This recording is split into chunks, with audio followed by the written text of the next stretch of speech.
बड़ी जोरों की भूख लगी है।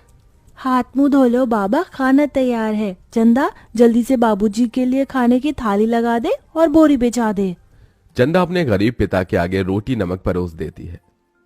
क्या बात है कस्तूरी, तरकारी नहीं थी क्या? तभी गरीबी से झुंझलाकर कस्तूरी ने कहा। अजी तरकारी होती तो बेटी नून रोटी थोड़ी परोसती, जो रखा है खा लो। बेचारा सुखीराम मन मारकर नमक रोटी खाने लगा। तभी आशा आंगन में आकर रो पड़ी। हे भगवान, ये तेरी कैसी लीला है।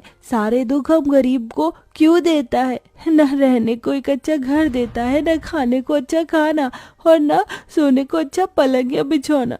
पिताजी एक अकेले हम सबका पेट चलाने के लिए कितनी मेहनत करते हैं, फिर भी उन्हें ढंग का खाना भी नहीं मिलता। तभी आशा आंगन में धनिया उगा देखती है। मैंने तो उस दिन ऐसे ही वो खराब धनिया के बीज आंगन में छींटे दिए थे, पर देखो कितने हरे धनिया उग गए हैं। इसी की चटनी पीसकर सबको खाना खिला देती हूँ। आशा उस धनिया की चटनी पीसकर अपने गरीब परिवार को खिलाती है। सुखीराम के परिवार में बूढ़ी माँ, बीवी और 2 बेटी भी हैं। वो किसी तरह किसानी करके परिवार देख रहा है। खाना खाने के बाद बूढ़ी चमेली ठिठुरते हुए कहती है। आशा बेटी, जल्दी से बिछौना लगा दे। जी दादी माँ। फिर वो गरीब बेटी बोरी बिस्तर लगा देती है और उस पर एक गुदड़ी बिछा देती है। पूरा परिवार एक लाइन से झोपड़ी में लेट जाता है। तभी चंदा कहती है। दीदी, ये बिस्तर कितना गड़ता है। काश कि हमारे घर में भी पलंग और गद्दा होता तो हम भी अच्छे से सो पाते। हमारे भी घर में फर्नीचर होना चाहिए। चंदा की यह बात सुनकर दुख से कस्तूरी ने कहा। बेटी, फर्नीचर अमीरों के घर में ही शोभते हैं। हम ठहरे झोपड़ी में रहने वाले गरीब, हमारी सारी जिंदगी जमीन पर सोते ही बीतती है। ऐसा कहते हुए कस्तूरी की आंख में आंसू आ जाते हैं। जहां अमीरों के घर में आलीशान महंगे फर्नीचर होते हैं, वहीं गरीब के लिए सुख सुविधाओं से भरे घर, सुंदर घर में रहने की चाहत पूरी कर पाना एक सपने जैसा होता है। अगले दिन जब आशा आंगन बहार रही होती है, तभी वहां पड़ोस की अमीर प्रेमा रानी के घर में फर्नीचर उतरते देखती है। भैया, एक एक फर्नीचर अच्छे से उतारना, बड़ा महंगा पड़ा है सारा सेट। और ये गोदरेज की अलमारी तो लाख रुपए की पड़ी है, एक भी खरोच नहीं आनी चाहिए।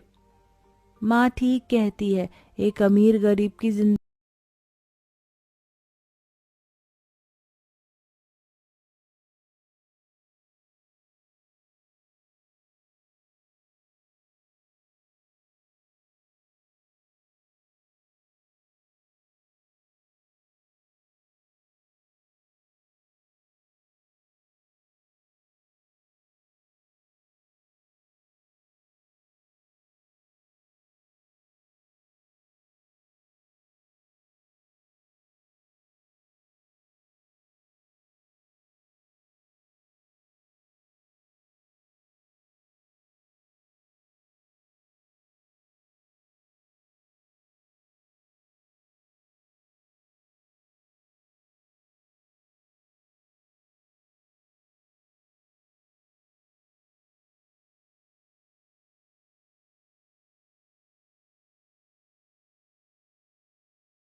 गरीब चाची के घर अमीर भतीजी लाई इफ्तारी। या अल्लाह, आज तो इस कमबख्त चूल्हे ने नाक में दम कर दिया है। ऐसा लग रहा है जैसे चूल्हा ना होकर धुएं की चिमनी हो। अपनी चाची को इस तरह से धुएं में परेशान देखकर जोया आकर कहती है, लाइए चाची माँ, आज हम आपको रोटियां बनाकर खिलाते हैं। अरे नहीं जोया, मैं बना लूंगी। मैं नहीं चाहती कि इस चूल्हे के धुएं से मेरी हूर सी भतीजी का चेहरा काला पड़े। इतने में जोया का चाचा अनवर सिर से पांव तक मिट्टी में सना हुआ घर लौट आता है। उसके हाथों में एक छोटी सी थैली थी जिससे चाशनी टपक रही थी। उफ, अरे थैली में से ये क्या टपक रहा है? अरे माफ करना बेगम, मैं तो भूल गया था। मैं जोया बिटिया के लिए उसके मनपसंद की रस भरी इमरती लाया हूँ। इमरती का नाम सुनते ही 24 साल की जोया किसी बच्चे की तरह उतावली जताते हुए बोली, क्या सचमुच चाचा जान, आप मेरी मनपसंद की इमरती लाए हैं? मेरे मुंह में तो पानी आने वाला था, मगर मैंने किसी तरह खुद को रोक लिया। हम सब साथ में इसे इफ्तार में खाएंगे। अरे नहीं बिटिया, मैं जरा सी ही इमरती लाया हूँ, तू खा ले। मुझे और तेरी चाची को मीठे से खास मोहब्बत नहीं है ना बेगम? जी बेशक। असल में इमरती खाने का मरियम और अनवर का भी बड़ा मन था, मगर दोनों अपना मन मार लेते हैं। बचपन की दुर्घटना में जोया के माता पिता स्वर्ग से धार गई, जिसके बाद से जोया के चाचा चाची ने उसे अपनी बेटी की तरह पाला पोसा। उसके प्यार में कोई कमी न हो, इसलिए दोनों ने खुद की अपनी औलाद भी नहीं की। अनवर की माली हालत कुछ ज्यादा खास अच्छी नहीं थी। बस उसके पुश्तों का छोड़ा गया सालों पुराना एक कमरे का कच्चा घर और खेती करने के लिए जमीन का एक छोटा सा हिस्सा, जिस पर थोड़ी बहुत खेती करके जैसे तैसे 2 वक्त की रोटी का गुजारा चल रहा था। या खुदा, कढ़ाई में जरा सी सब्जी है। खैर, नमक प्याज रोटी से ही इफ्तार कर लेंगे। सब्जी सोया को दे देती हूँ। मरियम 3 थाली लगा ले आती है। अरे ये क्या, चाची माँ मेरी थाली में सब्जी, आप दोनों क्या खाएंगे? तभी अनवर अपने गमों को छुपाता हुआ झूठी मुस्कुराहट से बोला, अरे सब्जी की क्या जरूरत, आज तो मैं नून तिल से रोटी ही चटकारे लेकर खाऊंगा। ये कहते हुए गरीब अनवर नमक तेल लगी रोटी काट काट कर खाने लगता है। अपनी गरीब चाचा चाची का ऐसा दुख देखकर जोया का कलेजा कचोट पड़ता है। वो रो पड़ती है। चाची माँ, चाचा जान, चलिए इन सब्जी में से खाइए। अरे इतनी थोड़ी खाऊंगी मैं। जोया के गरीब चाचा चाची को उसे जितना प्यार था उतना ही स्नेह उसे भी था। यूं ही दिन गुजरते हैं। सुनो जी, हमारी जोया अब सयानी हो गई है। हमें इसके निकाह के बारे में सोचना चाहिए। जोया, भाई और भाभी की अमानत है हम पर। मरियम, मैं तो दिन रात अल्लाह से एक ही दुआ मांगता हूँ कि मेरी भतीजी को अच्छा घर मिले। अनवर जोया के लिए रिश्ता ढूंढने लगता है, जो कि अमीर खानदान में हिना के बेटे से लग जाती है। अब शादी की तैयारी शुरू हो जाती है।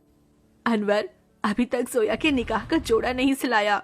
2 रोज बाद उसकी रुखसती है। जानता हूँ बेगम, मगर जितना कर्ज लिया था वो खर्चा हो गया। मैंने तुमसे एक बात भी छिपाई है, मैंने अपनी जमीन बेच दी। क्या जमीन बेच दी? उसी से तो फकत अभी तक हमारी रोजी रोटी चल रही थी। अब क्या करेंगे आगे? अल्लाह मियाँ बैठा है ना रोटी देने वाला मरियम, कुछ तो कर लूंगा। लेकिन जोया हमारी इकलौती भतीजी है, उसका निकाह अच्छे से घर में हो जाए ताकि मन में कोई मलाल ना हो। जोया के गरीब चाचा चाची उसकी शादी के लिए अपनी खेती बाड़ी बेचकर उसकी विदाई करते हैं। चाचा चाची माँ, जा मेरी बच्ची, अल्लाह तुझे दोनों जहां की खुशियों और नेमतों से नवाजे। जोया अपने गरीब चाचा चाची के घर को छोड़कर अपने अमीर ससुराल में आ जाती है, जहां उसके सास ससुर नंद जेठानी से भरा पूरा परिवार मिलता है, जहां सास हिना उसका स्वागत करती है। माशाअल्लाह, कितनी खूबसूरत बीवी है हमारे मुराद की। एकदम सही फरमाया आपकी अम्मी, भाई की तो किस्मत खुल गई। चलो देवरानी जी, हम तुम्हें तुम्हारा कमरा दिखाते हैं। जोया की जेठानी आलिया उसे कमरे में ले आती है, जो कि बहुत ही बड़ा और आलीशान था। वल्ला, इस कमरे से भी छोटा तो हमारे चाचा चाची माँ का घर था। यहाँ तो हर शान और शौकत है। अगले दिन जोया नहा धोकर पहली रसोई करने आती है। अस्सलाम वालेकुम अबू जान। खुश रहो बहू बेगम। अम्मी जान, खाने में क्या बनाना है? अरे बहू, तुम क्यों खाना बनाओगी? उसके लिए नौकर चाकर है ना। मगर हम सभी तुम्हारे हाथों का शाही टुकड़ा खाना चाहेंगे। जी अच्छा। जोया जैसे ससुराल के ऐशो आराम भरे किचन में कदम रखती है तो नम आंखों से निहारती रह जाती है। उसकी आंखों के आगे अपनी चाची का धुएं में चूल्हा फूकना याद आ जाता है। या खुदा, हमारा ससुराल कितना रईस है। ऐसा लग रहा है जैसे हम किसी जन्नत में आ गए हैं। मगर हमारी गरीब चाची माँ आज भी गीली लकड़ियों से चूल्हा जलाती होंगी। आंखों ही आंखों में जोया का उसके ससुराल में 1 साल गुजर जाता है और रमजान का महीना शुरू हो जाता है, जहां वो अपने अमीर ससुराल वालों के साथ दावतों भरी दस्तरखान पर बहुत कुछ खाती है, तो वहीं उसके गरीब चाचा चाची के हालत गरीब बदहाली में कट रहे थे। अरे क्या हुआ मरियम बेगम, अभी तक खाना नहीं लाई? मैं वजू करके कब का बैठा हुआ हूँ। जी लाई। मरियम कुछ रोटियां रखकर नमक मिर्च के साथ लाती है। जी बस यही है खाने में, रूखा सूखा है खाने में। जाने अल्लाह हमारे दिन कब बदलेगा। बाकी दिन भी रूखा सूखा खाते हैं और रोजे में भी रूखा सूखा खाकर काटना पड़ रहा है। मरियम, अल्लाह ने जो दिया है उसे सिर माथे लगाकर खाओ। बेचारे गरीब शौहर बेगम एक दूसरे को निवाला खिलाकर गम बांटते हैं। कंगाली इतनी थी कि दोनों पानी से सहरी करके भूखे पेट कड़ी धूप में भट्टी पर काम करते हैं और यूं ही दिन गुजरते गए। बेगम, अल्लाह के करम से इतने पैसे जुड़ गए, कल जोया के ससुराल इफ्तार दे आते हैं। दोनों खुद पर दुख उठाकर जोया और उसके ससुराल वालों के लिए कपड़े, फल, मिठाई के साथ इफ्तार लेके जाते हैं। अरे समधी साईं, आप दोनों? वालेकुम अस्सलाम समधी जी, ये आप सबके लिए हमारी ओर से इफ्तार का छोटा सा नजराना। तभी महंगा सा जोड़ा पहने हुए जोया आकर अपने चाचा चाची के गले लग गई। उसकी आंखों से आंसू छलक पड़े। चाची माँ, चाचा जी, कैसे हैं आप? गरीबी और गमों भरे हालातों को छुपाते हुए दोनों झूठ बोलते हैं। हम अच्छे से हैं। अरे बच्ची, तू खुश तो है? जी चाचा, मैं बहुत खुश हूँ। यहाँ सभी हमारे साथ बहुत ही अच्छे से प्यार मोहब्बत से रहते हैं। अल्लाह का शुक्र है जो तुझे इतना मोहब्बत भरा ससुराल मिला है। अच्छा, अब इजाजत दीजिए। अरे भाईजान, अभी तो आए हैं, अभी ही जा रहे हैं। थोड़ी देर में इफ्तार का समय हो जाएगा। इफ्तार की दावत खाकर जाइएगा। नहीं आपा, हमारे यहाँ बेटी के ससुराल का पानी भी नहीं पीते। हम चलते हैं, अल्लाह हाफिज। उनके जाने के बाद जोया की नंद ने कहा, अम्मी, आपने गौर फरमाया भाभी जान के चाचा चाची काफी कमजोर से लग रहे थे और कुछ परेशान भी थे। नाजिमा, लाजमी है कि वो कुछ परेशानी में है। बहू, तेरे चाचा चाची बहुत ही खुददार हैं। ऐसे तो वो हमारी मदद लेंगे नहीं। एक काम कर, तू भी उनके लिए इफ्तारी लेके जा, इन्हें अच्छा लगेगा। जोया के ससुराल वाले बहुत ही खुशियों के साथ उसके गरीब चाचा चाची के लिए इफ्तार की तैयारी में टोकरे भर फल, मिठाइयाँ, बहुत सी चीजें करते हैं। 2 दिन बाद जोया अपने गरीब चाचा चाची के घर पहुंचती है। किस्मत तो देखो, उस इफ्तारी की शाम उनके घर में रोटी के लिए भी जखना लगा हुआ था। तभी कुछ लोग अलमारी, कुर्सी, फ्रिज, पलंग इत्यादि अंदर लाते हैं। ये सब किसका सामान उतर कर हमारे घर आ रहा है? जोया, तू मेरी बच्ची? अस्सलाम वालेकुम चाची माँ, क्या बात है? इफ्तार का समय हो गया और आप दोनों ऐसे बैठे हैं? हम इफ्तार करने ही जा रहे थे। तो चलिए, मैं थाली लगाकर लाती हूँ। हम तीनों चाचा चाची भतीजी एक साथ इफ्तार करेंगे। जोया जैसे ही चूल्हे के पास जाकर देखती है तो सारे बर्तन खाली पड़े होते हैं। ये देखकर उसकी आंखों से आंसू गिरने लगते हैं। चाचा चाची, इस घर से मेरी रुखसती क्या हुई? आप दोनों ने मुझे इतना पराया कर दिया कि ये तक भी ना बताया कि आप दोनों किन हालातों से गुजर रहे हैं। मेरी बच्ची, इस घर में क्या तूने कम गमजादगी उठाई थी? चाचा चाची माँ, आप दोनों ने भी तो मेरे लिए कितनी कुर्बानी दी, कितनी मेहनत मशक्कत की और मुझे शहजादी जैसा पाला पोसा। अब मेरी बारी है। इसके बाद जोया खुद अपने हाथों से इफ्तार में बहुत कुछ बनाती है। इफ्तार की दावत देखकर उसके चाचा चाची पेट भरकर खाते हैं। आज एक अरसे बाद ऐसी इफ्तारी नसीब हुई है, वरना तो सालों से गरीबी में रूखे सूखे से रमजान के रोजे कट रहे थे। मैं यहाँ आप दोनों को सिर्फ इफ्तार देने नहीं आई, बल्कि ईद पर आपको मेरे यहाँ आना है और ये अम्मी अब्बू का हुक्म है। हम आएंगे बिटिया, जरूर आएंगे। जोया के गरीब चाचा चाची ईद के दिन उसके घर आते हैं, जहां उनका खूब स्वागत होता है और सभी साथ मिलजुल कर ईद मनाते हैं। चॉकलेट के गोलगप्पे वाला भूत। मध्य प्रदेश से कुछ दूर एक छोटा सा खूबसूरत पालमपुर गांव था। वहाँ छोटी छोटी नदियाँ थी।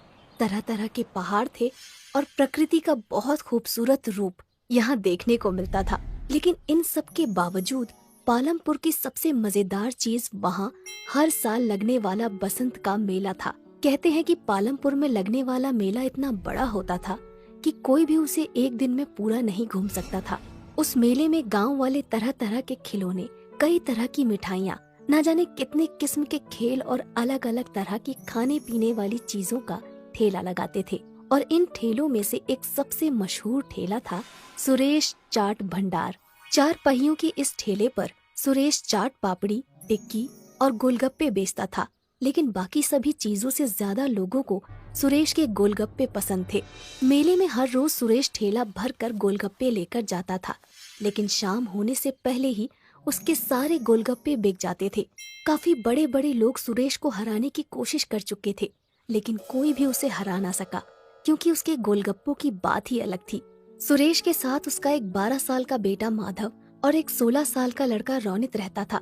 रोनित सुरेश का बेटा नहीं था, पर पिछले साल एक दुर्घटना में अपनी बीवी को खो देने के बाद सुरेश ने अपना हाथ बटाने के लिए रोनित को साथ रख लिया था। रोनित अनाथ था। मेले में सिर्फ एक दिन बाकी रह गया था। सुरेश और रोनित दोनों तैयारियों में लगे हुए थे।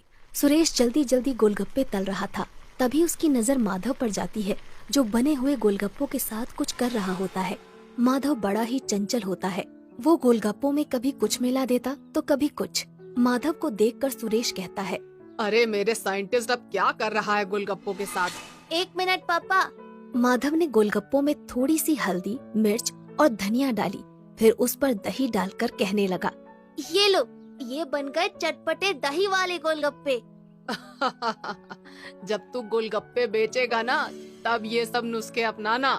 अरे माधव, पढ़ लिख कर गोलगप्पे क्यों बेचेगा? क्यों, क्या खराबी है? काम इंसान को छोटा बड़ा नहीं बनाता, बल्कि इंसान काम को छोटा बड़ा बनाता है। अच्छा, मतलब ये गोलगप्पों में मिर्च धनिया भरकर बड़ा इंसान बन जाएगा? क्या पता बन जाए। तुम्हें पता है, माधव जिस उम्र में है, उस उम्र में एक इंसान का दिमाग सबसे ज्यादा तेज होता है। वो ये सब बातें कर ही रहे होते हैं कि तभी माधव चिल्लाता है, ये देखिए पिताजी, मिट्टी के गोलगप्पे। ये देखकर रोनित हंसने लगता है और कहता है, अगर गोलगप्पे में मिट्टी मिला देना दिमाग है, तो अच्छा है मेरे में कम दिमाग है। अच्छा चुप रहो, वो हरी वाली पोटली लाकर इस पानी में मिला दो। मैं बाहर काम से जा रहा हूँ, आते हुए रात को देर हो जाएगी। ये कहकर सुरेश वहाँ से चला जाता है और रोनित पोटली के पास चला जाता है। वहाँ 2 रंग की पोटलियाँ होती हैं, एक लाल और एक हरी। रोनित गलती से हरी की जगह लाल वाली पोटली उसमें मिला देता है।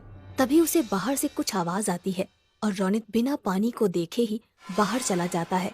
उसने ध्यान ही नहीं दिया कि पानी का रंग हरे की जगह काला हो गया था। रात को जब सुरेश घर वापस आता है तो देखता है कि माधव अपने बिस्तर पर सो रहा होता है, पर रोनित घर में कहीं नहीं होता। सुरेश को लगता है कि वो काम खत्म करके अपने दोस्तों के साथ खेलने चला गया होगा। रात को सोने से पहले वो निश्चय करता है कि कल की तैयारी का सारा सामान देखकर सो जाएगा। वो चाट पापड़ी देखता है, जो कि बिल्कुल ठीक होती है। गोलगप्पे भी अच्छे ही दिख रहे होते हैं। फिर वो पानी के ड्रम से ढक्कन हटाता है और देखता है कि पानी भी देखने में बिल्कुल ठीक लग रहा है। उसका रंग भी आम तौर की तरह हरा ही है। सुरेश चैन की सांस लेता है और सो जाता है।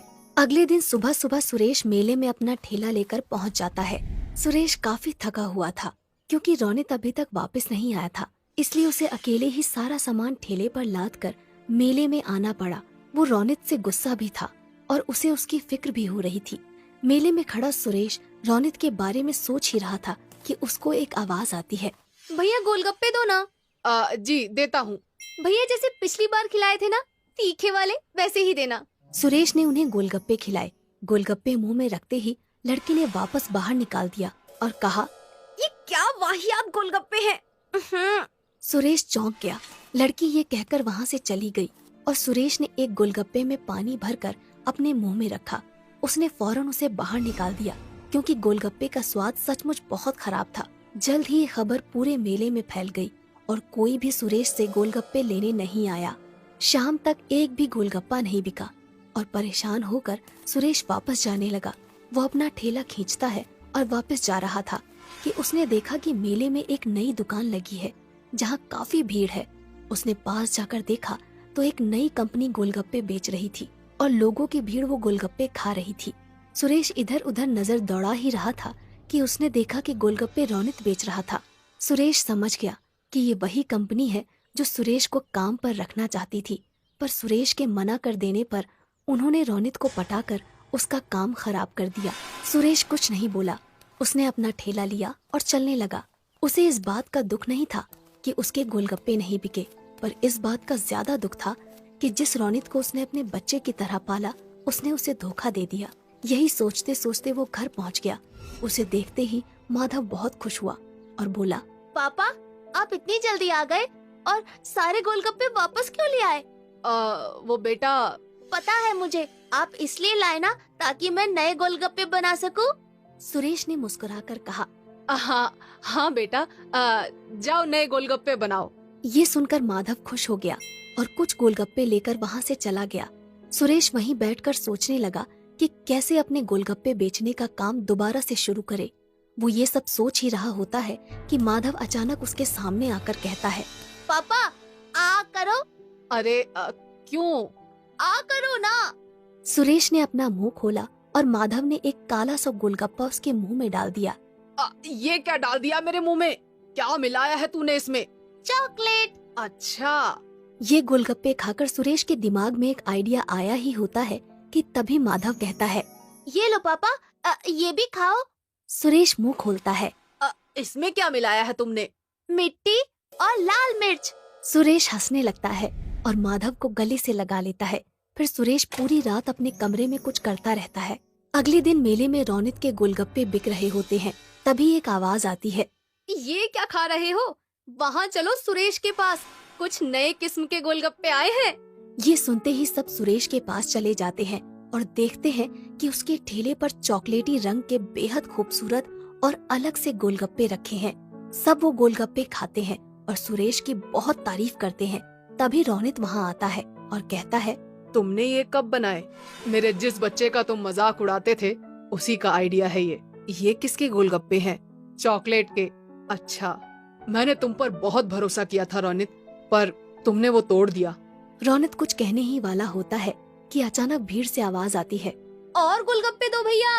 अरे भैया और गोलगप्पे तो खिलाओ।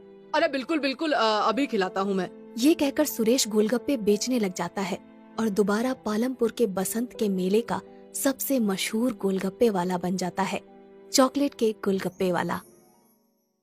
बिन ब्याही गर्भवती बहन का कसाई भाई। भैया छोड़ दो मुझे, छोड़ दो। माँ, भाभी, बचाओ मुझे। आज तुझे मुझसे कोई नहीं बचा सकता है, मैं तेरी जान ले लूंगा। निरंजन छोड़ दे बेटा, गुस्से में गलत कदम मत उठा। छोड़ दे अपनी बहन के साथ, भला कोई भाई ऐसा कसाईयों सा बर्ताव करता है। लेकिन निरंजन को अपने गुस्से में न तो कुछ दिखाई दे रहा था और न ही सुनाई दे रहा था। जहाँ बहनें भाइयों के दिल का टुकड़ा होती हैं और भाई तो बहन की हिफाजत के लिए होते हैं, फिर आखिर क्या कारण है जो एक भाई का बर्ताव अपनी बहन के लिए कसाई के जैसा है? निरंजन अपनी बहन के बालों को नोचते हुए उसको आंगन में ले आया और अपनी तलवार निकाल ली। आज मैं तुझे जिंदा नहीं छोड़ूंगा। इसीलिए मैं नहीं चाहता था कि इस खानदान में कोई लड़की पैदा हो, क्योंकि बेटियां सिर्फ और सिर्फ परिवार की इज्जत डुबोती हैं, और तूने तो हमारी नाक कटवा दी, कहीं का नहीं छोड़ा हमें। अपने कसाई भाई का पल पल बढ़ रहे गुस्से को देखकर पद्मा हर पल और लम्हे को खुद में ही कोस रही थी। काश कि मैंने वो गलती नहीं की होती। सुभद्रा, रोटी ला कर दो। जी लाई। पद्मा जा अपने भैया को रोटी दिया। मैं? नहीं भाभी, आप मुझे कोई और काम दे दो, लेकिन मौत के मुंह में मत भेजो प्लीज। भैया को रोटी आप दे आओ। पद्मा, तू ना पहली ऐसी बहन है जो अपने भाई से इतना डरती है, जैसे कि निरंजन तुझे कच्चा ही खा जाएंगे। ठाकुरों के परिवार में जन्मी पद्मा इकलौती लड़की है। घर में दर्जनों नौकर चाकर हैं। निरंजन को अपनी बहन से बहुत लगाव है, लेकिन वो मिजाज का बहुत ही गुस्सैल है, इसलिए परिवार से लेकर घर के नौकर चाकर भी उसका डर मानते थे। आज क्या पहनूं, कुछ भी समझ नहीं आ रहा। ये गुलाबी वाला सूट पहनती हूँ। पद्मा शीशे के आगे गुनगुनाते हुए तैयार होने लगती है। मेरी बिंदिया तेरी निंदिया ना चुरा ले तो कहना, मेरा काजल तुझको पागल ना बना दे तो कहना। तैयार होने के बीच बीच में भी उसका ध्यान फोन में ही था। तभी फोन आता है। फोन पर लिखे नाम को पढ़ते ही पद्मा का चेहरा खिल गया। और ऐसा अक्सर तभी होता है जब इंसान प्यार में पड़ा हो। अरे तुम कहाँ रह गई? जाना, मैं इंतजार कर रहा हूँ। सॉरी सॉरी सॉरी सॉरी, बस निकल रही हूँ चिराग। पद्मा फट से पर्स उठाकर निकल जाती है, जहां माता पिता निर्मला और प्रताप हॉल में बैठे थे। तभी पद्मा के हाथों में चूड़ियां खनकती देखकर भाई निरंजन बड़ी ही खिसियाहट से उसे देखकर गुस्सा करता है। पद्मा, ये चूड़ियां बालियां पहनकर कॉलेज में जाने की क्या जरूरत है? अरे अब नहीं पहनेगी चूड़ियां तो कब पहनेगी? तेरी बहन बड़ी हो गई है, तू जा बिटिया। जी माँ। थोड़ी देर में पद्मा कॉलेज आ जाती है, जहां चिराग बाहर खड़ा था। आ गई आप मैडम जी? अरे अपने आशिक को इतना कौन इंतजार करवाता है? चलो बताओ कैसी लग रही हूँ मैं? एकदम चुड़ैल। अच्छा जी, मैं बुरी लग रही हूँ? चिराग लेके भी ढूंढोगे ना तो भी मेरी जैसी नहीं मिलने वाली। ये तो तुमने एकदम ठीक कहा। तुम्हारा खूबसूरत दूध सा बदन मेरे अंदर आग लगा देता है तुम्हें पाने की। चिराग के मुंह से निकलने वाले शब्दों में हवस भरी हुई थी, जबकि भोली निश्चल पद्मा उसे अपना दिल दिए बैठी थी। समय गुजरता गया। पद्मा, तुम्हें पता है कल मेरा बर्थडे है? अच्छा, तो बताओ क्या तोहफा चाहिए? बस कल का दिन मैं तुम्हारे साथ बिताना चाहता हूँ। यह सुनकर पद्मा ने अटकते शब्दों से कहा। लेकिन चिराग। पद्मा, हम दोनों को एक साथ में 3 महीने हो गए। क्या तुम मुझे एक दिन नहीं दे सकती? तुम मुझ पर भरोसा ही नहीं करती। चिराग की इमोशनल बातों में आकर पद्मा मान गई। ठीक है, मैं आऊंगी। तभी पद्मा चिराग से बातें कर रही होती है कि कमरे के बाहर से गुजरते हुए उसका भाई निरंजन रुक गया और अंदर आ गया। पद्मा का चेहरा पीला पड़ गया। भैया आप। पद्मा, सोई क्यों नहीं अब तक? शरीफ घरानों की लड़कियां इतनी रात तक नहीं जागती। बस सोने जा रही थी भैया। निरंजन ने अपनी बहन के चेहरे पर डर देखकर प्यार जताते हुए कहा। क्या हुआ, डर गई भैया से? देख बहन, तुझे लगता होगा कि तेरा भाई कितना कसाई है, लेकिन इस भाई के लिए तू बहुत प्यारी है। लेकिन उससे भी प्यारी मुझे तेरी इज्जत है। इस घर की इज्जत तेरे हाथों में है, इसे संभाल कर रखना। जी भैया। चल अब सो जा। अगले दिन पद्मा चिराग के पास चली आई। चिराग, ये कौन सी जगह है और कोई और यहाँ क्यों नहीं दिख रहा? अरे हम दोनों है ना, ये लो जल्दी से इसे पहन कर आ जाओ। पर चिराग, मैं इतने छोटे कपड़े नहीं पहनती। पद्मा, मेरी खुशी के लिए पहन लो प्लीज। पद्मा रिक्वेस्ट करने पर चिराग की दी हुई शॉर्ट सी ड्रेस को पहनकर आ गई। चिराग हवस भरी निगाहों से उसे देखने लगा और उसे अपने करीब खींच लिया। एक बहन होते हुए पद्मा के दिलो दिमाग में अपने भाई की बातें बार बार आ रही थी। चिराग, हम सही तो कर रहे हैं ना? शादी से पहले ये सब भैया नहीं मानेंगे, ये गलत तो नहीं? पद्मा, मैं कोई ऐसा वैसा लड़का नहीं हूं। I love you so much. और आजकल ये सब कॉमन है। और मैं तो तुमसे शादी करूंगा। चिराग ने शादी का वादा दिलाकर पद्मा का फायदा उठाया और उसे हमेशा हमेशा के लिए छोड़कर चला गया। पद्मा पूरी तरह से टूट गई। वो दिन रात बस रोती बिलखती रहती। लेकिन तकदीर का दिया इतना दुख कम नहीं था कि पद्मा गर्भवती भी हो गई और उसे उल्टियां होने लगी, जिसे देखकर निरंजन ने शक जताया। आखिर पद्मा को इतनी उल्टी क्यों हो रही है? कहीं ये बिन ब्याही मां तो नहीं बनने वाली? निरंजन ने डॉक्टर को चेकअप करने घर बुलाया। मिस्टर निरंजन, मुबारक हो, आपकी बहन मां बनने वाली है। अपनी कुंवारी बहन के गर्भवती होने की बात से निरंजन आग बबूला हो गया और किसी कसाई की तरह उसका मुंह कसते हुए बोला। बोल, किसका पाप पल रहा है पेट में? किसका पाप लेकर घूम रही है तू पेट में? बोल, नहीं तो तेरी जान ले लूंगा। मेरा बच्चा पाप नहीं है, मेरे प्यार की निशानी है। ये सुनकर निरंजन बौखलाकर अपनी गर्भवती बहन का गला घोटने लगता है। हाजी छोड़ो, ये क्या कसाईपना कर रहे हो? उसकी हालत तो देखो, बहन है वो तुम्हारी। ये सुनकर निरंजन दांत पीसकर गरजते हुए बोला। ये मेरी बहन नहीं है। हम ठाकुर अपनी इज्जत के लिए मरते हैं। कुंवारे में मुंह काला कर लिया इसने। कौन अपनाएगा मेरी बिन ब्याही इस बहन को? सारा जमाना थूकेगा हम पर। इसके बच्चे को मारना होगा, तभी हम इस बदनामी से बच पाएंगे। यह फैसला सुनाकर निरंजन पैर पटकते हुए चला जाता है। गुजरते दिन के साथ पद्मा का पेट दिखने लगता है। माँ सुभद्रा, कहो इससे कि ये दवाई खा ले और खत्म करे इस बच्चे को।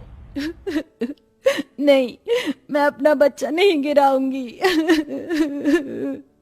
यह सुनकर निरंजन अपनी गर्भवती बहन पर बिल्कुल दया नहीं करता और उसके बालों को घसीट कर ले आता है और तलवार निकाल लेता है। आज मैं तेरे टुकड़े टुकड़े कर दूंगा। तो जैसी बिन ब्याही गर्भवती बहन के जीने से अच्छा तेरा मर जाना है। काट डालूंगा तुझे आज। तभी एकदम से पिता प्रताप मुखिया को ले आते हैं। अरे रुक जाओ ठाकुर निरंजन, कैसे भाई हो तुम? अरे भाई तो अपनी बहन के लिए जान देता है और तुम इसकी जान लेने पर तुले हो। अरे इसने पाप किया है मुखिया जी। देखो निरंजन, मैं जानता हूं इसने गलती की है, लेकिन अब जो होना था वो हो गया। पर अगर तुम इसको मारोगे तो तुम भी पाप के भागीदार बनोगे, क्योंकि इसके अंदर एक जान भी पल रही है। इसकी शादी कर दो। अरे कौन करेगा इससे शादी मुखिया जी, ये जानते हुए कि ये बिन ब्याही माँ है। मैं करूंगा पद्मा से शादी भैया, मैं दूंगा इस बच्चे को अपना नाम। मुरली पद्मा के कॉलेज में पढ़ने वाला लड़का था जो हमेशा से उसे पसंद करता था। बुरे वक्त में वो उसका हाथ थामता है, जिसके कुछ महीनों बाद पद्मा अपने बच्चे को इस दुनिया में लाती है। लेकिन आज भी उसके मन में चिराग के धोखे के लिए एक दुख भरी चीत्कार निकलती है। गरीब की जादुई बिरयानी मशीन। पालमपुर गांव में दिनकर नाम का एक गरीब व्यक्ति रहता था। वो पास के शहर में एक फैक्ट्री में काम करने जाता था। उसकी पत्नी सीमा घर पर ही रहकर काम करती थी। उसकी भगवान में बहुत श्रद्धा थी। वो गांव से काम के लिए जब शहर जाता तो रास्ते में एक मंदिर पड़ता था और वहाँ पर एक बार रुककर आशीर्वाद जरूर लेता था। दोनों गरीबी से बहुत जूझ रहे थे। कभी कभी तो उनके यहाँ खाने को एक अन्न का दाना नहीं रहता था। फिर एक दिन उन पर दुखों का पहाड़ टूट पड़ता है। शहर की फैक्ट्री बंद हो जाती है। अब दिनकर के पास करने को कुछ नहीं था। सीमा, अब हमारा क्या होगा? मुझे तो लगता है ये भूख ही एक दिन हमारे प्राण ले लेगी। चिंता क्यों करते हो जी? ऊपर वाला है ना, वो हमारी कुछ न कुछ जरूर मदद करेगा।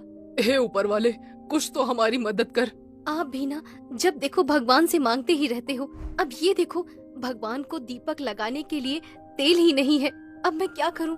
अरे अपने जो खाने का तेल है ना, उसी से लगा दो। पर फिर हम लोग क्या खाएंगे? तुम भी ना सीमा, तुम ही तो कहा करती हो कि ऊपर वाला हमारी मदद करेगा। ऐसा कहकर दोनों हंस पड़ते हैं। भगवान उन दोनों की इस आराधना से प्रसन्न हो जाते हैं कि उन दोनों के पास जब खाने को कुछ नहीं है तब भी उनकी भक्ति में कोई कमी नहीं आई। भगवान रात को ही उपहार स्वरूप उन्हें बिरयानी बनाने की मशीन देते हैं। अगली सुबह सीमा जब अपने घर का दरवाजा खोलती है तो बाहर बिरयानी बनाने की मशीन मिलती है। वो फटाफट दिनकर को बुलाकर लाती है। अजी देखिए, देखिए तो बाहर क्या है। दिनकर उठता है और बाहर जाता है और खुशी से झूम उठता है और कहता है, अरे ये तो बिरयानी बनाने की मशीन है। वाह ऊपर वाले, तेरी लीला अपरंपार है। मैं ना कहती थी भगवान सबकी सुनता है। क्यों जी, हम बिरयानी बेचकर भी तो अपना व्यापार शुरू कर सकते हैं। अरे हाँ भाग्यवान, इसमें देर किस बात की। फिर दिनकर गांव के चौराहे पर बिरयानी बनाने की मशीन लगा लेता है। जहां वो मशीन में ऊपर से चिकन डाल रहा था और गरम गरम बिरयानी बाहर निकल जा रही थी। मशीन से बनी बिरयानी को चखने के लिए लोगों की बहुत भीड़ लग जाती है। सभी लोग मशीन से बनी बिरयानी खाने को लेकर उत्साहित होते हैं। दिनकर दुकान पर बिरयानी बेचते समय, आओ आओ गाँव वालों, आओ आओ गर्मा गर्म बिरयानी चख लो, मजे लूट लो, ले जाओ। आज तक कभी नहीं खाई होगी ऐसी स्वादिष्ट बिरयानी, पालमपुर की सबसे स्वादिष्ट बिरयानी। वो ऐसा कहता जाता और चिकन मशीन के अंदर डालता जाता। दिनकर की दुकान पर भीड़ बढ़ने लगती है। धीरे धीरे दिनकर के पास पैसा भी बढ़ने लगता है। वो नया घर बना लेता है। दिनकर अब दुकान पर काम नहीं करता। उसने दुकान पर काम करने के लिए नौकर लगा लिए थे। दिनकर की बिरयानी दूर दूर तक जाने लगी। फिर उसने बिरयानी के दाम भी बढ़ा दिए थे। एक दिन जब दिनकर चिकन डालकर गरम गरम बिरयानी निकाल रहा था, तभी एक गरीब आता है और उससे बिरयानी मांगता है। पर वो बिरयानी के दाम सुनकर चौंक जाता है। अरे बाप रे, इतनी महंगी। दिनकर कहता है, दिनकर की बिरयानी किसी गरीब के लिए नहीं है। खाना है तो खाओ वरना चलते बनो। ना जाने कहां कहां से चले आते हैं। बिरयानी खाने की औकात नहीं है और चले आते हैं मुंह उठा के। ऐसा मत कहो दिनकर, तुम भी तो एक गरीब थे। गरीब था मूर्ख, अब नहीं हूँ। वो दिन बीत गए हैं, अब चलता बन यहाँ से, जबान मत लड़ा। आज तुम एक गरीब का मजाक बना रहे हो, पर याद रखना दिनकर, ये तुम्हें बहुत भारी पड़ेगा। तुम्हें मेरी बद्दुआ है कि तुम जहाँ थे वहीं दोबारा पहुँच जाओगे। तुमने आज एक गरीब का दिल दुखाया है। अरे ओ, चल चल निकल यहाँ से। दिनकर ने अब पूजा पाठ करना भी बंद कर दिया था।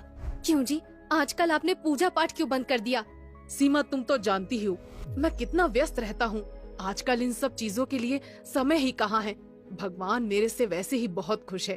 तुम देख तो रही हो ना, लक्ष्मी माता की कृपा कितनी है हम लोगों पर। आज हमारे पास क्या नहीं है, घर है, जमीन है, दुकान है, काम करने के लिए नौकर भी हैं। भला भगवान की कृपा नहीं है तो ये सब क्या है? तुम बिल्कुल फिक्र मत करो सीमा, भगवान मुझसे बहुत खुश है। ऐसा नहीं है जी, व्यस्त तो हम सभी रहते हैं, पर हमें भगवान को कभी नहीं भूलना चाहिए, क्योंकि ये सब तो उन्हीं का दिया है ना। सीमा, अब तुम मेरा दिमाग मत खाओ, मुझे मत सिखाओ कि मुझे क्या करना चाहिए। तुम खाना लगाओ, मुझे खाना दो, कल वैसे भी बहुत काम है। ठीक है जी, जैसा आपको उचित लगे, मैं तो बस कहने से रही। ऐसा कहकर वो दिनकर के लिए खाना लगा देती है। ऐसे ही कई दिन बीतते गए। दुकान पर एक बार जब बिरयानी बनाने की मशीन चल रही थी, तब नौकर ने जल्दी जल्दी में परोसते समय एक प्लेट बिरयानी जमीन पर गिरा दी। दिनकर को ये देखकर बहुत गुस्सा आया। उसने कहा, मूर्ख, तेरे को अक्ल नहीं है क्या? हाथ पैर टूट गए क्या तेरे? काम नहीं करना आता तो आता क्यों है यहाँ पे? ऐसा कहकर उसने नौकर को एक लात मारी। बेचारा नौकर आगे जाकर गिर जाता है। चला जा यहाँ से, दूर हो जा मेरी नजरों से। तुम जैसे दो कौड़ी के लोगों की मुझे जरा भी जरूरत नहीं है। बेचारा नौकर गरीब मजबूर था, वो वहाँ से उठकर चला जाता है। दिनकर गुस्से में लाल होकर घर जाता है और सीमा उससे पूछती है, अजी क्या हो गया है आपको? आप बहुत गुस्से में दिखाई दे रहे हैं। कुछ नहीं हुआ, ये गरीब लोग, इन्होंने तो मेरा जीना ही हराम कर दिया है। कभी कोई बद्दुआ देकर जा रहा है तो कभी कोई काम ही नहीं आ रहा है। मैं तो परेशान हो गया हूँ इन गरीब लोगों से। कैसी बातें कर रहे हैं आप? ऐसा नहीं बोलते हैं। मत भूलिए कि हम कहाँ से उठकर आए हैं। आप भी इन्हीं लोगों की तरह मजदूरी करने जाते थे। अब तुम मत शुरू हो जाओ सीमा, कहाँ से उठकर आए हैं, कहाँ से उठकर आए हैं। हर कोई मुझे यही बात याद दिलाता रहता है। मुझे भी पता है कि मैं कहाँ से उठकर आया हूँ, नहीं भूला हूँ मैं। पर क्या अब भी ऐसी ही जिंदगी जीता रहूं? अमीर हूँ, अमीर की तरह रहूंगा। ऐसा कहकर दिनकर सोने चला जाता है। अगली सुबह दिनकर दुकान पर जाता है और मशीन चालू करता है और ऊपर से चिकन डालना शुरू करता है। पर ये क्या, वो देखता है कि बिरयानी बनकर निकलती ही नहीं है। बाहर ग्राहक भीड़ लगाकर खड़े रहते हैं। बिरयानी लाओ भाई। अरे दिनकर भाई, बिरयानी लाओ। अरे भाइयों, सब्र रखो, पता नहीं आज ये बिरयानी की मशीन क्यों नहीं चल रही है। दिनकर फिर मशीन चालू करता है, पर मशीन फिर भी चालू नहीं होती है। दिनकर मशीन ठीक करने वाले मिस्त्री को बुलाकर लाता है। एक मिस्त्री मशीन ठीक करने आता है। दिनकर मिस्त्री से कहता है, अरे मिस्त्री भाई, जरा देखो ना, कहीं कचरा तो नहीं फंस गया। मिस्त्री पूरी मशीन की जांच पड़ताल कर लेता है, पर उसे कहीं भी कोई भी खराबी नहीं मिलती।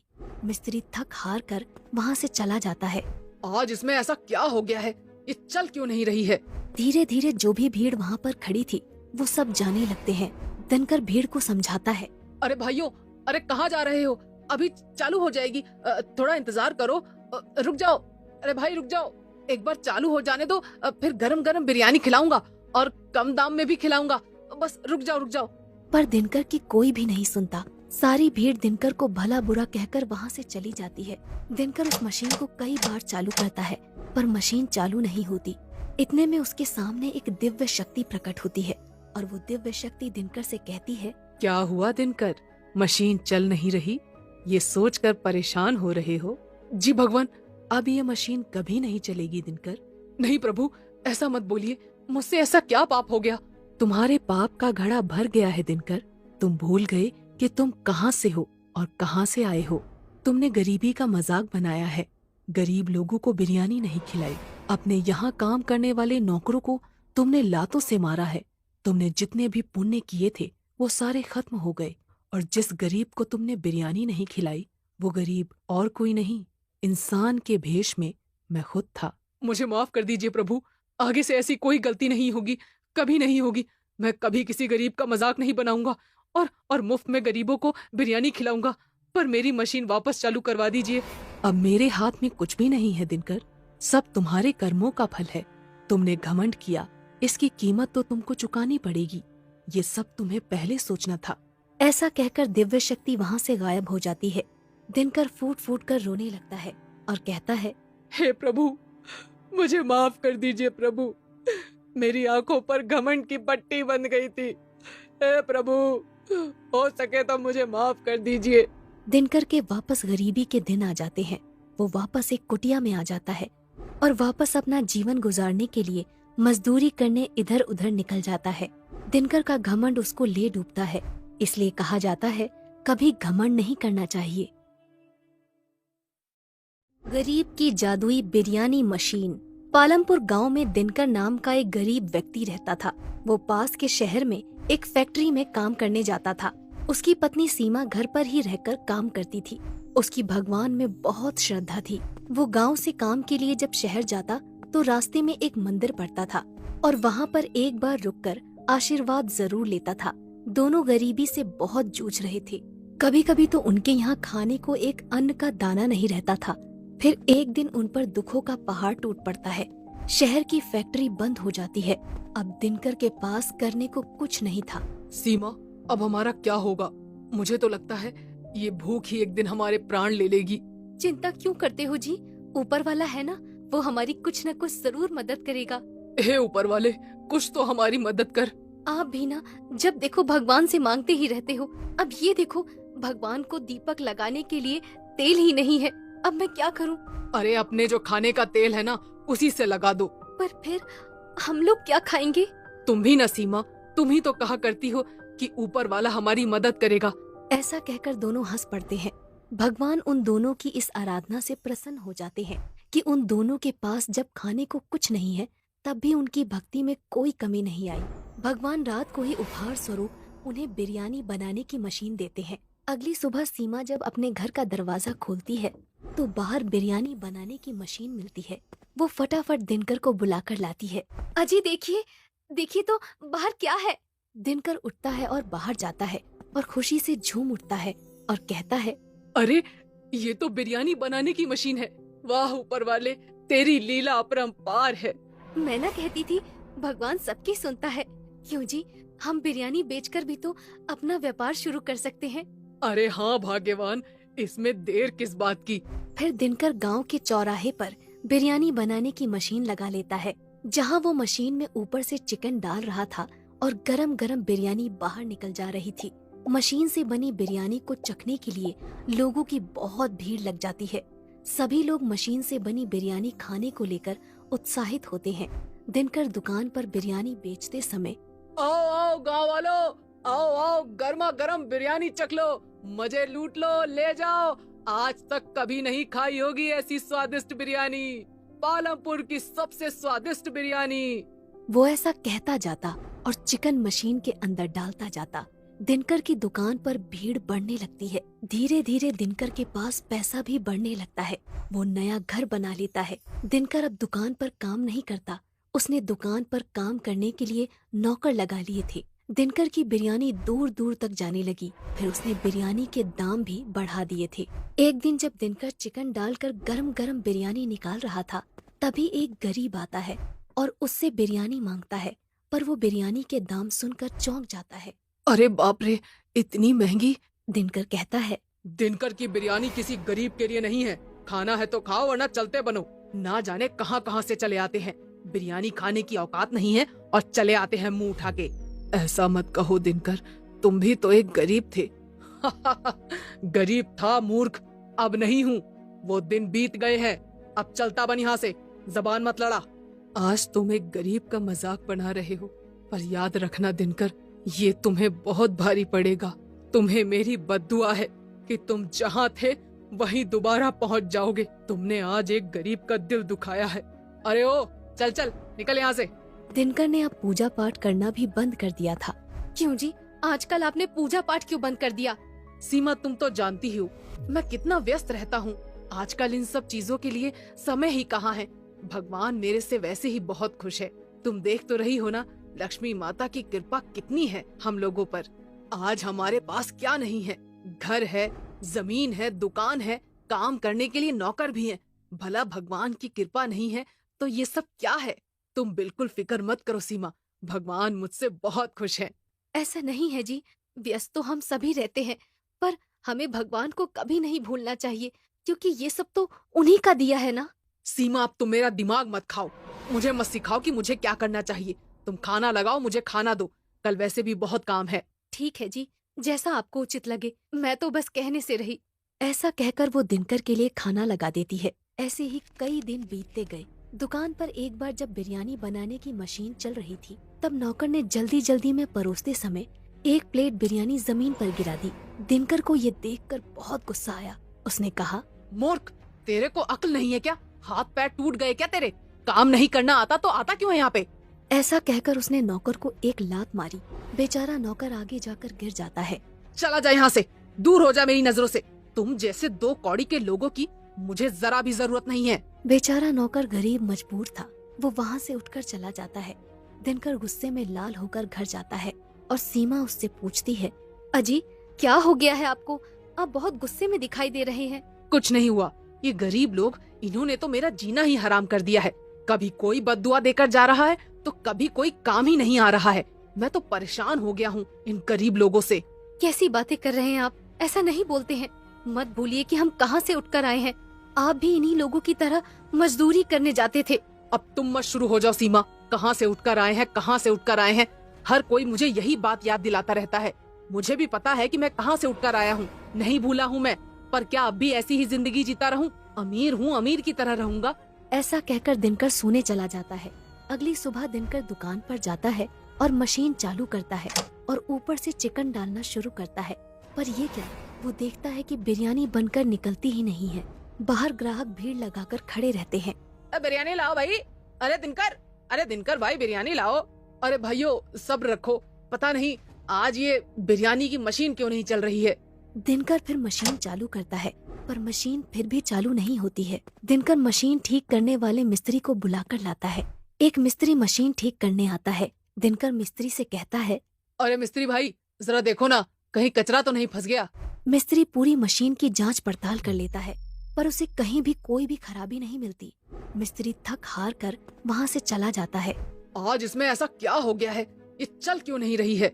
धीरे धीरे जो भी भीड़ वहाँ पर खड़ी थी वो सब जाने लगते हैं। दिनकर भीड़ को समझाता है, अरे भाइयों, अरे कहाँ जा रहे हो? अभी चालू हो जाएगी, थोड़ा इंतजार करो। रुक जाओ, अरे भाई रुक जाओ, एक बार चालू हो जाने दो, फिर गरम गरम बिरयानी खिलाऊंगा और कम दाम में भी खिलाऊंगा। बस रुक जाओ। पर दिनकर की कोई भी नहीं सुनता। सारी भीड़ दिनकर को भला बुरा कहकर वहाँ से चली जाती है। दिनकर उस मशीन को कई बार चालू करता है, पर मशीन चालू नहीं होती।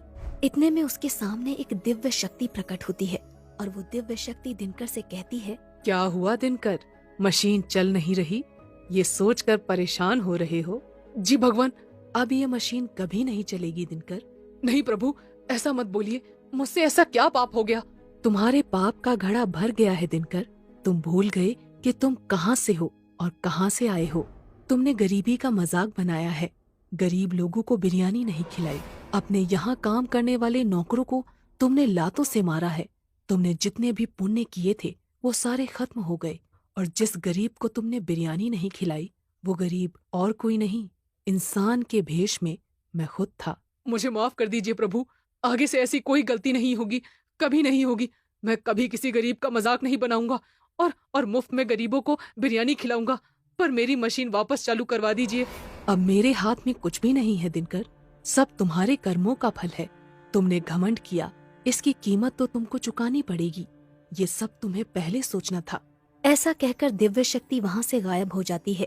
दिनकर फूट फूट कर रोने लगता है और कहता है, हे प्रभु, मुझे माफ कर दीजिए प्रभु, मेरी आंखों पर घमंड की पट्टी बंध गई थी। हे प्रभु, हो सके तो मुझे माफ कर दीजिए। दिनकर के वापस गरीबी के दिन आ जाते हैं। वो वापस एक कुटिया में आ जाता है और वापस अपना जीवन गुजारने के लिए मजदूरी करने इधर उधर निकल जाता है।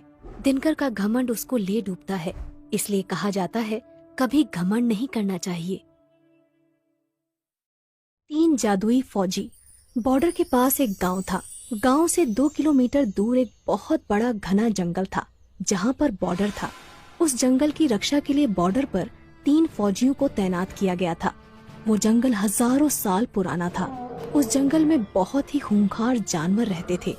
गांव वालों का मानना था कि जंगल की रक्षा स्वयं जंगल देवता करते हैं। वो तीनों फौजी दिन रात ड्यूटी करके बॉर्डर और जंगल की रक्षा करते थे। जंगल बहुत घना था, इसलिए हमेशा आतंकवादियों का खतरा बना रहता था। 3 फौजियों को बॉर्डर पर अलग अलग जगह तैनात किया गया था। वो तीनों पिछले 10 सालों से यहाँ पर ड्यूटी कर रहे थे।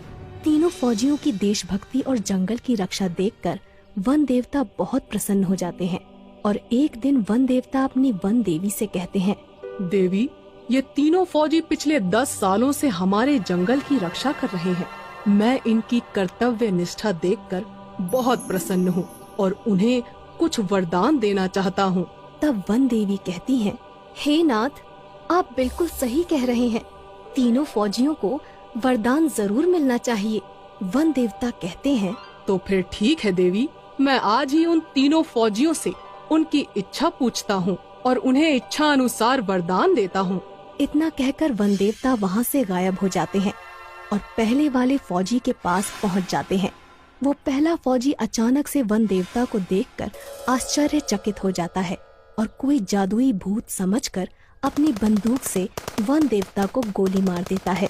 लेकिन उसकी गोली से वन देवता को कुछ नहीं होता और वन देवता कहते हैं, रुको फौजी, मैं वन देवता हूँ। फौजी डरते हुए कहता है, प्रणाम देवता, मैंने आपको पहचाना नहीं, मुझे माफ कर दीजिए। तब वन देवता कहते हैं, कोई बात नहीं फौजी, तुम पिछले 10 सालों से लगातार इस जंगल की रक्षा कर रहे हो। मैं तुम्हारी कर्तव्य निष्ठा से बहुत प्रसन्न हूँ और तुम्हें एक वरदान देना चाहता हूँ। इतना सुनकर वो फौजी बहुत प्रसन्न होता है, लेकिन फिर वो सोच में पड़ जाता है कि वन देवता से क्या वरदान मांगूं। मुझे सोना चांदी मांगना चाहिए, लेकिन भला मैं सोना चांदी का करूँगा क्या? वैसे भी मेरी उम्र रिटायरमेंट होने को है। तब वन देवता कहते हैं, क्या सोच रहे हो फौजी? तुम जो भी वरदान मांगोगे मैं तुम्हारी इच्छा अवश्य पूरी करूँगा। तब वो फौजी कहता है, वन देवता, मैं सोच रहा हूँ क्या वरदान मांगू। तब वन देवता कहते हैं, मुझे कोई जल्दी नहीं है, तुम चाहो तो अच्छी तरह से सोचकर वरदान मांग सकते हो, तब तक के लिए मैं चलता हूँ। इतना कहकर वन देवता अंतर ध्यान हो जाते हैं। वन देवता के जाते ही वो फौजी लगातार सोच में पड़ जाता है कि उसे क्या वरदान मांगना चाहिए। वो अपने मन में सोचता है, मेरे पास भगवान का दिया हुआ सब कुछ है, एक अच्छी बीवी है, 2 बाल बच्चे हैं और सभी की जिंदगी खुशी खुशी गुजर रही है। मुझे अपनी देश की रक्षा के लिए कुछ मांगना चाहिए। वो पहला फौजी काफी देर तक सोच विचार करने के बाद वन देवता को पुकारता है। वन देवता तुरंत वहाँ प्रकट हो जाते हैं। बोलो फौजी, तुम्हें क्या वरदान चाहिए? तब वो फौजी कहता है, वन देवता जी, मेरे पास सब कुछ है, लेकिन आप मुझे एक जादुई बंदूक प्रदान करें। उस बंदूक से मैं जो कुछ भी मांगू मेरी वो इच्छा पूरी हो जाए। इसके बाद वन देवता कहते हैं, जैसी तुम्हारी इच्छा, मैं तुम्हें एक जादुई बंदूक प्रदान करता हूँ। इस बंदूक की मदद से तुम कुछ भी कर सकते हो। इसके बाद वन देवता उस फौजी को एक जादुई बंदूक प्रदान करते हैं और वहाँ से गायब हो जाते हैं। वन देवता के जाते ही वो पहला फौजी कहता है, मुझे इस जादुई बंदूक का टेस्ट करना चाहिए। मुझे बहुत तेज भूख लगी है, मुझे शाही खाना चाहिए। और इतना कहते ही उस फौजी के सामने बहुत सारा शाही खाना प्रकट हो जाता है। वो फौजी खाना खाने लगता है। इसके बाद वन देवता दूसरे फौजी के पास पहुंचते हैं। दूसरा फौजी उस समय जंगल के पास मौजूद एक तालाब में नहा रहा था। वन देवता को देखते ही वो फौजी थोड़ा घबरा जाता है और कहता है, अरे तुम कौन हो? तब वन देवता कहते हैं, घबराओ मत फौजी, मैं वन देवता हूँ। तुम पिछले 10 सालों से मेरे जंगल की देखभाल कर रहे हो। मैं तुम्हारी कर्तव्य निष्ठा से बहुत प्रसन्न हुआ हूँ और तुम्हें एक वरदान देना चाहता हूँ। तब वो दूसरा फौजी पानी से बाहर आता है और वन देवता को प्रणाम करते हुए कहता है, प्रणाम वन देवता, मेरे पास एक अच्छी नौकरी है, घर परिवार है, धन संपत्ति भी है, लेकिन मैं बहुत बूढ़ा हो गया हूँ, इसलिए मेरे शरीर में अब वो ताकत नहीं रही। तब वन देवता कहते हैं, तुम हमसे क्या चाहते हो फौजी? साफ साफ बताओ। तब वो दूसरा फौजी कहता है, वन देवता, आप मुझे एक जादुई छड़ी प्रदान करें जिससे मेरी हर इच्छा पूरी हो। वन देवता अपने जादू से एक जादुई छड़ी उस फौजी को दे देते हैं और वहाँ से गायब हो जाते हैं। जादुई छड़ी पाकर दूसरा फौजी बहुत खुश होता है और जादुई छड़ी से कहता है, हे जादुई छड़ी, मुझे फिर से जवान कर दो। और इतना कहते ही वो जादुई छड़ी उस फौजी को फिर से जवान और ताकतवर बना देती है। अपने ताकतवर शरीर को देखकर वो फौजी सब कुछ भूल जाता है और अहंकार में आकर जादुई छड़ी से कहता है, जादुई छड़ी, मेरे चारों तरफ बहुत सारे आतंकवादियों को खड़ा कर दो ताकि मैं सबको मार सकूं। इतना कहते ही उस फौजी के चारों तरफ बहुत सारे आतंकवादी प्रकट हो जाते हैं। फौजी अपनी बंदूक से एक आतंकवादी को गोली मार देता है, लेकिन इससे पहले कि वो फौजी सारे आतंकवादियों को गोली मारता, सभी आतंकवादी मिलकर उस फौजी पर गोलियां चलाने लगते हैं और उस फौजी की मौत हो जाती है। इसके बाद वन देवता तीसरे फौजी के पास पहुंच जाते हैं। इस समय तीसरा फौजी सो रहा था क्योंकि वो रात भर बॉर्डर पर ड्यूटी करता था। वन देवता उस तीसरे फौजी के सपने में आते हैं और कहते हैं, उठो फौजी, कुछ लोग जंगल में पेड़ काट रहे हैं, जाओ और जाकर उनको रोको। इतना सुनते ही वो तीसरा फौजी अचानक नींद से जाग जाता है, लेकिन उसे अपने आसपास कोई नहीं दिखाई देता। वो कहता है, कहीं मेरा सपना सच तो नहीं था, मुझे जंगल में जाकर देखना चाहिए। वो फौजी तुरंत अपनी बंदूक उठाकर अपने इलाके में छानबीन करने के लिए जंगल में निकल पड़ता है। तभी उसे सामने दो लोग पेड़ काटते हुए दिखाई देते हैं। फौजी चिल्लाकर कहता है, कौन हो तुम लोग और इस जंगल में आने की हिम्मत कैसे हुई? फौजी दौड़कर उन दोनों को पकड़ लेता है और कहता है, अगर आज के बाद तुम लोग इस जंगल में दिखाई दिए तो मैं तुम्हें पुलिस के हवाले कर दूंगा। इसके बाद वो दोनों आदमी वहाँ से भाग जाते हैं। तभी अचानक वन देवता वहाँ प्रकट हो जाते हैं। वाह फौजी वाह, तुम्हारी वजह से ये जंगल सुरक्षित है। मैं वन देवता हूँ और तुम्हारी कर्तव्य निष्ठा देखकर मैं तुम्हें एक वरदान देना चाहता हूँ। मांगो फौजी, तुम क्या मांगना चाहते हो? तीसरा फौजी थोड़ा सोच विचार करके वन देवता से कहता है, वन देवता, मैं जब भी अपनी वर्दी पहनकर बॉर्डर पे जाऊं तो मुझे कोई देख ना पाए। मैं अपनी वर्दी पहनकर गायब हो जाऊं। तब वन देवता कहते हैं, एक बार और सोच लो वत्स, तुम चाहो तो कुछ और भी मांग सकते हो। वो तीसरा फौजी थोड़ा अड़ियल था। वो वन देवता से यही वरदान देने को कहता है। वन देवता उसे वरदान देकर वहाँ से चले जाते हैं। अब वो फौजी जैसे ही अपनी वर्दी पहनता था, वो किसी को दिखाई नहीं देता था। तभी जंगल में वहाँ आतंकवादी आ जाते हैं, जो दूसरे फौजी ने जादुई छड़ी की मदद से प्रकट किए थे, और फौजी उन्हें देख लेता है। पर वो फौजी किसी को दिखाई नहीं देता क्योंकि उसने अपनी वर्दी पहन रखी थी। फौजी अपनी बंदूक उठाता है और एक एक करके सारे आतंकवादियों को मार देता है। गरीब बेटी का महलों का ससुराल।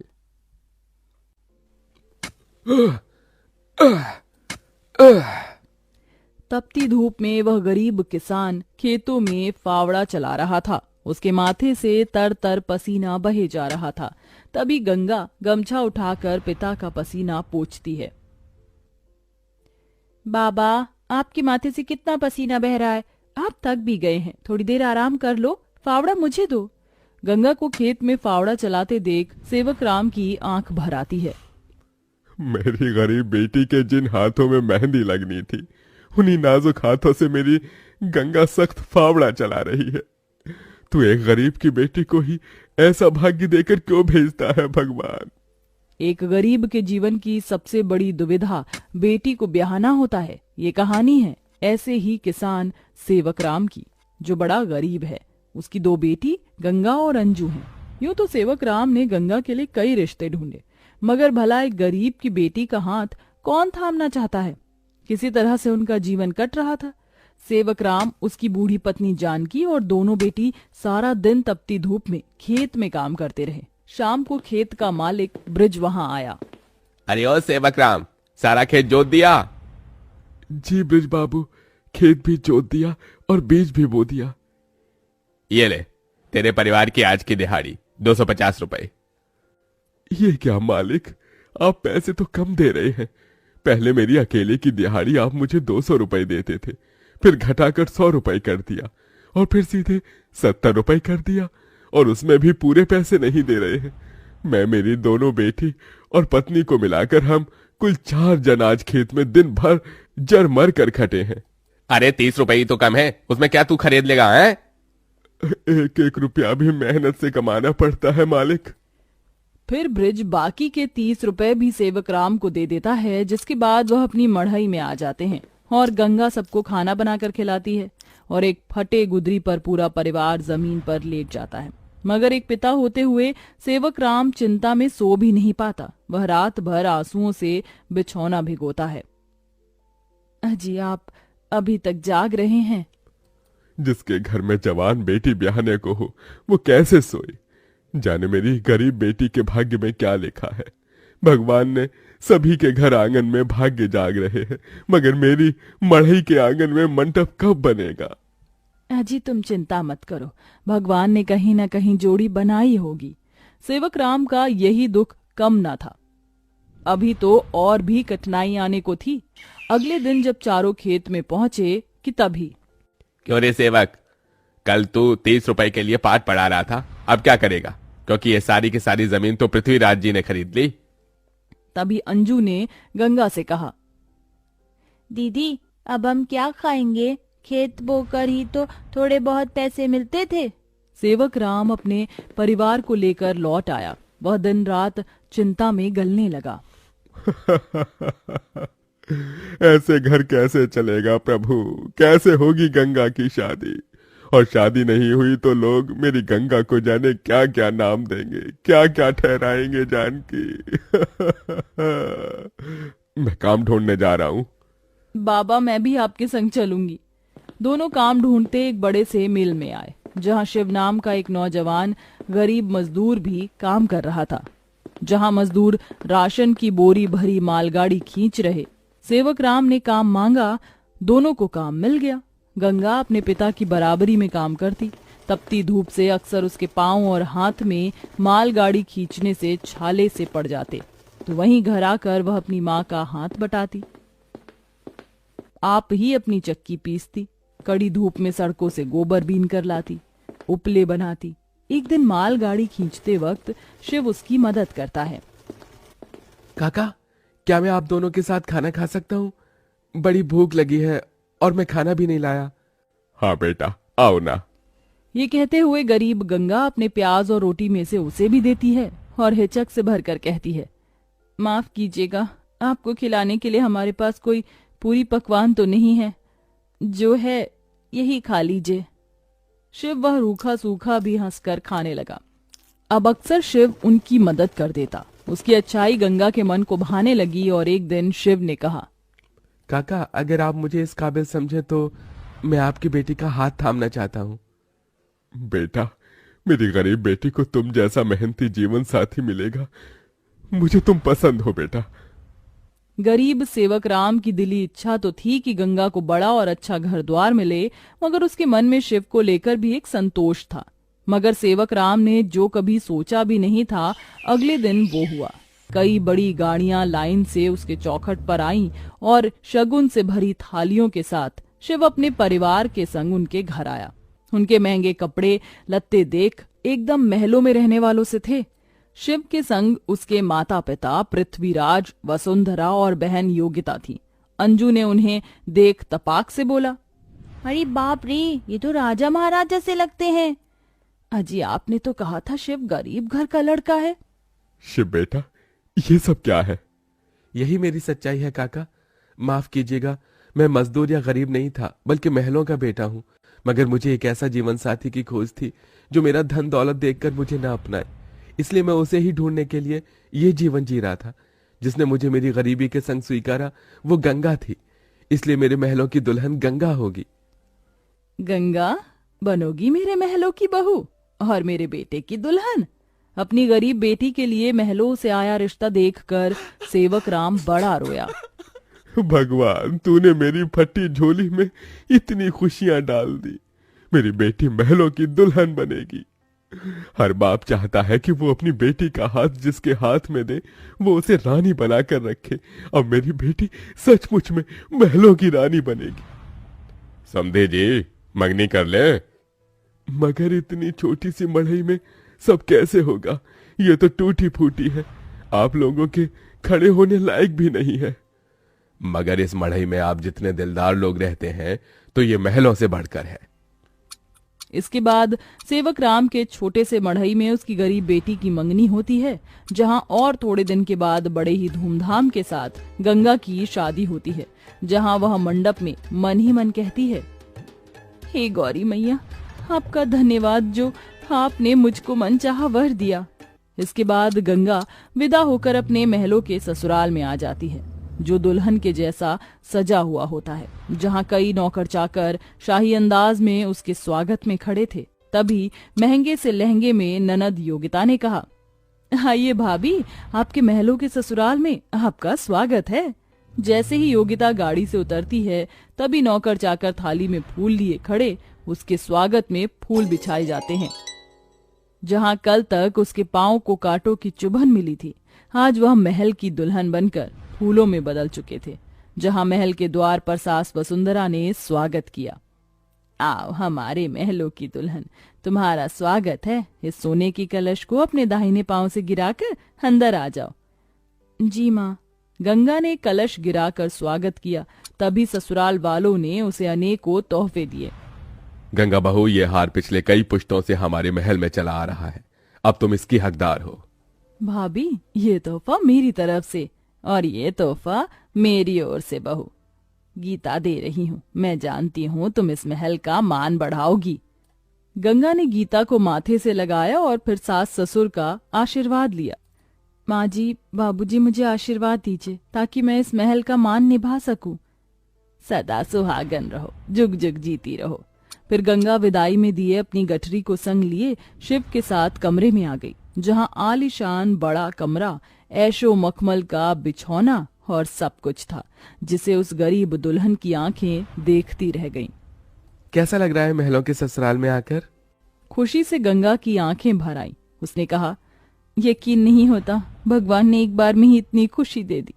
शिव, सब एक सपने जैसा लग रहा है। अब यही तुम्हारी दुनिया है। उस रोज जमीन पर सोने वाली गंगा मखमल के बिछौने पर सोई। अगले दिन वह नहा धोकर नीचे आई, जहां खाने की शाही मेज लगी थी और इर्द गिर्द नौकर खड़े थे। बहू बैठो, खाना खाओ। तभी नौकर ने गंगा को खाना परोसा। एक निवाला खाते ही गंगा को अपनी संघर्ष भरी जिंदगी और याद आ गई। उसकी आंखों से आंसू छलक गए। क्या हुआ गंगा बहू, खाना अच्छा नहीं बना? नहीं माँ जी, बहुत अच्छा बना है, बस ये सब खाने के तो एक गरीब की ख्वाहिश होती है। मैं बहुत खुश हूँ, बस चाहती हूँ कि हर लड़की को उसके सपनों का ससुराल मिले, जैसे मुझे मिला। थोड़े दिन में गंगा अपने महलों के ससुराल में सुखी से रहने लगी।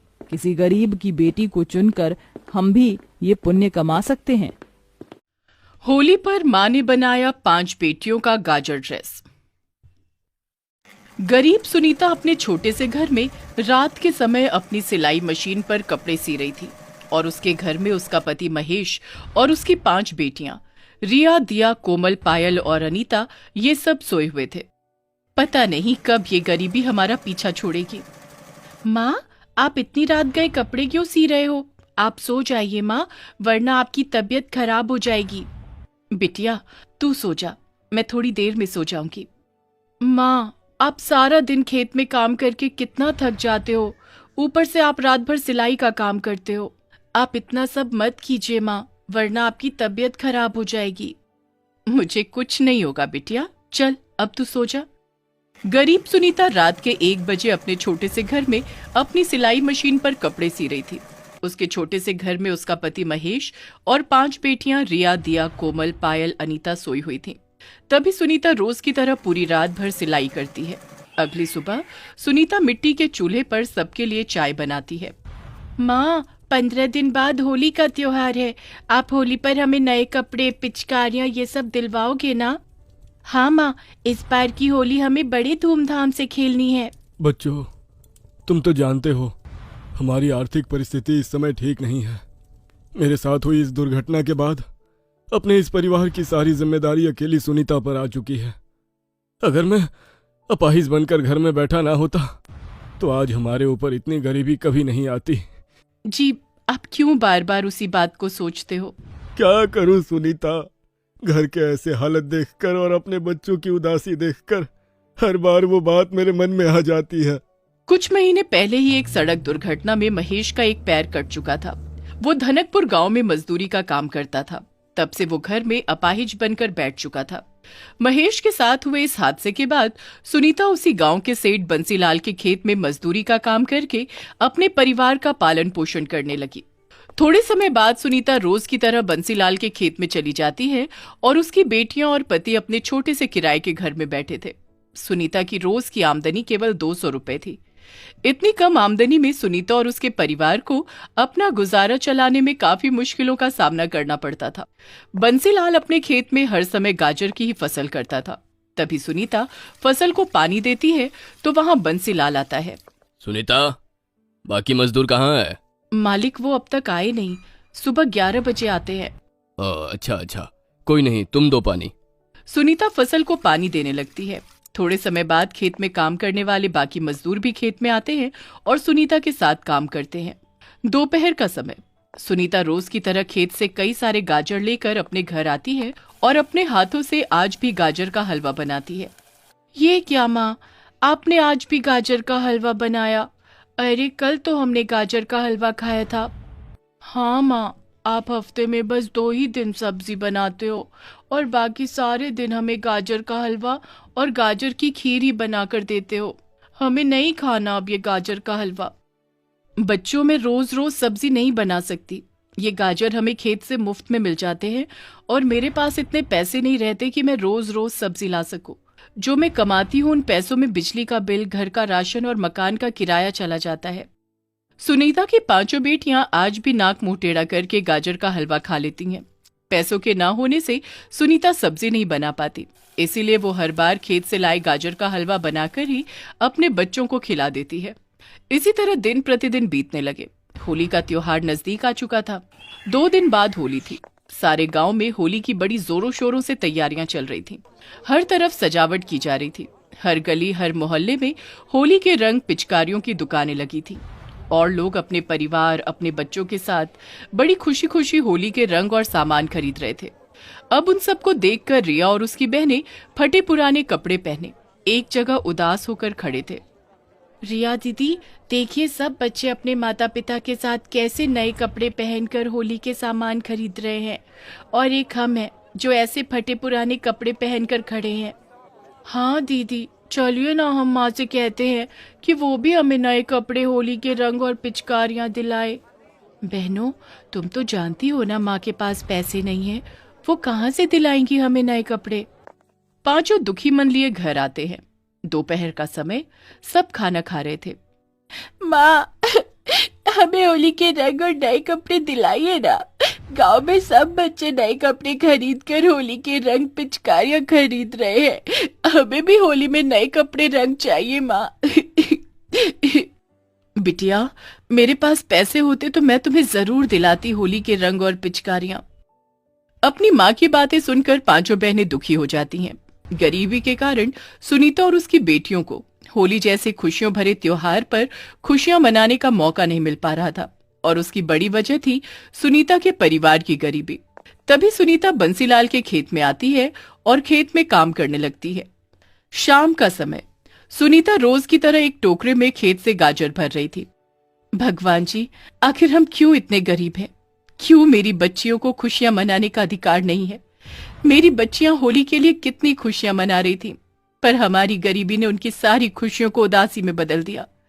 भगवान जी, मेरे बच्चों की खातिर हमारी गरीबी की अवस्था दूर कर दीजिए। अपने बच्चों की उदासी देखी नहीं जाती मुझसे। अपने दुख भरे जीवन को याद करके सुनीता खूब रोती है। तभी वो कई सारे गाजर एक टोकरी में भरकर अपने घर ले आती है और एक एक करके उन गाजर को काटने लगती है। तभी सुनीता एक गाजर को हाथ में लेती है तो वो गाजर जोर जोर से हिलने लगता है।